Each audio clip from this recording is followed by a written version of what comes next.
Então, gente, hoje nós vamos falar sobre os imigrantes, vamos continuar falando sobre eles, né? Só que agora nós vamos falar dos imigrantes no Brasil, tá? Acompanhem comigo lá na página 417 do livro de vocês. O Brasil recebeu cerca de 4 milhões de estrangeiros entre o final do século XIX e o início do século XX. O maior número chegou entre 1887 e 1930.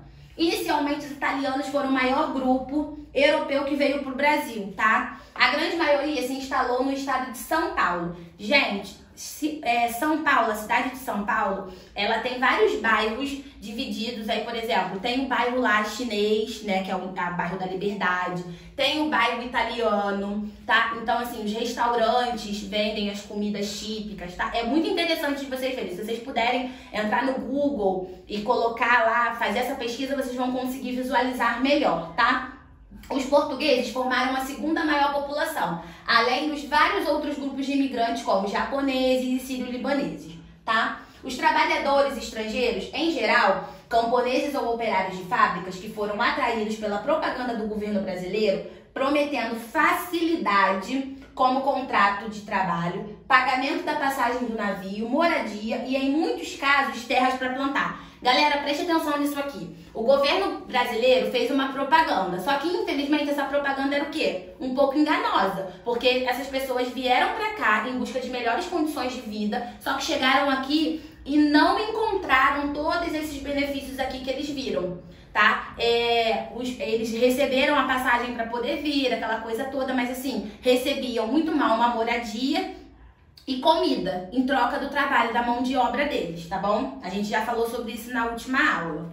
Assim, a esperança desse grupo de imigrantes era cumprir os contratos de trabalho inicialmente em fazendas de café ou fábricas das zonas urbanas e, como pagamento, adquirir pequenas propriedades ou comércio. No entanto, desde os primeiros anos de imigração, houve denúncias feitas pelos imigrantes, como superlotação dos navios, a falta de higiene, as más condições de hospedagem, o endividamento com os patrões brasileiros, que cobravam os custos da viagem, o uso das ferramentas do trabalho e o aluguel das habitações dos trabalhadores. Então, vocês estão vendo que era uma propaganda, mas era uma propaganda enganosa? Eles não cumpriram, pelo contrário, eles massacravam esses imigrantes aqui, tá?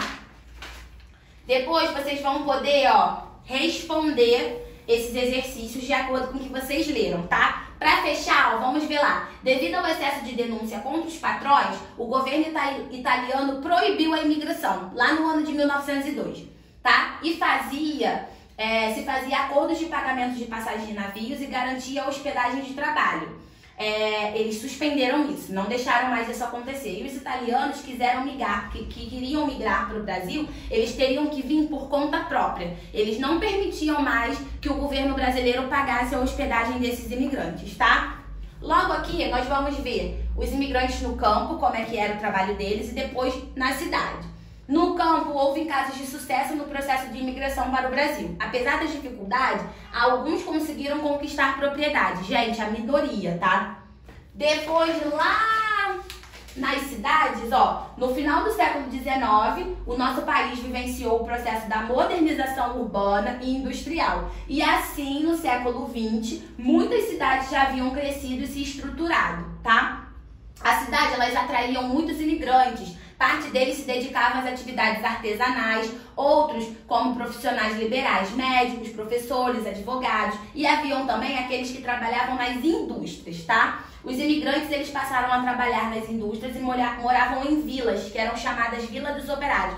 Gente, isso aconteceu aqui no nosso bairro de Bangu. Vocês sabem que onde hoje é o shopping de Bangu, há muitos anos atrás era uma fábrica. E o nosso bairro começou devido a essa fábrica. Por quê? Os operários que vinham trabalhar na fábrica precisavam morar próximos da unidade onde eles trabalhavam. No caso, era a fábrica Bangu. E aí essas pessoas começaram a ter uma vila de moradia, né, uma vila de casas próximos ali à região da fábrica, e aí nasceu o nosso bairro Bangu, tá? Lá no próprio shopping, quando vocês caminham, vocês conseguem ver algumas fotos em algumas partes do shopping dessa pequena construção dessas vilas e como foi crescendo e se tornou o bairro que é hoje, tá bom?